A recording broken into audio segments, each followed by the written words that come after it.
আজকে তোমাদের সাথে তেল ছাড়া পানির উপরে তরকারি রান্না করার রেসিপি শেয়ার করব। হ্যালো ফ্রেন্ড, আসসালামু আলাইকুম। সবাই কেমন আছো?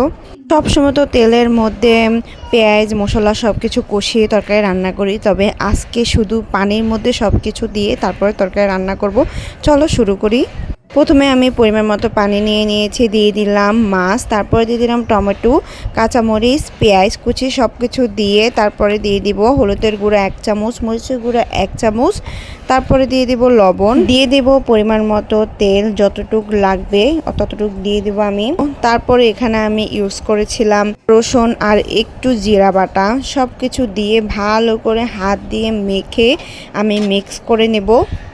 এটা ভালো করে মিক্স হয়ে গেলে এবার আমি ঢাকনা দিয়ে বসিয়ে দেব প্রায় 10 মিনিটের মতো কষানো পর্যন্ত।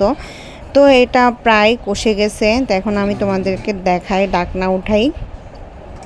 আমি মাঝে মধ্যে এই তরকারিটা রান্না করি, এটা খেতে আমার কাছে অনেক বেশি মজা লাগে যদি এইভাবে রান্না করি। তো আমি এখন ভালো করে মিক্স করে দিচ্ছিলাম, এটা কিন্তু ভালো করে কষে গেছে, মাছটাও একদম সুন্দর মতো হয়ে গেছে। এবার আগে থেকে ধুয়ে রাখা বুগুলিগুলি দিয়ে দিব, মানে এটাকে আমরা বলে থাকি বুগুলি, এটা হলো কলার ভিতরে যে সাদা অংশ থাকে ওইটা।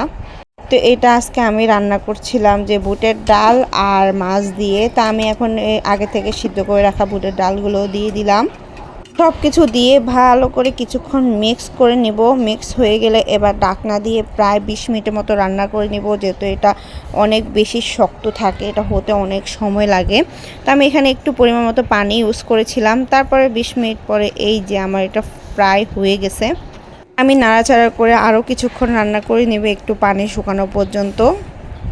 তো ফাইনালি আমার বুগুলি কমপ্লিট। এটা খেতে এত বেশি মজা হয়েছে, কারা কারা খাইছে অবশ্য কমেন্টে জানাবা, আর যারা খাও না অবশ্যই একবার রান্না করে খাও। তো আজকে ভিডিও এ পর্যন্ত, সবাই সুস্থ থাকবা, ভালো থাকবা, আল্লাহ হাফেজ।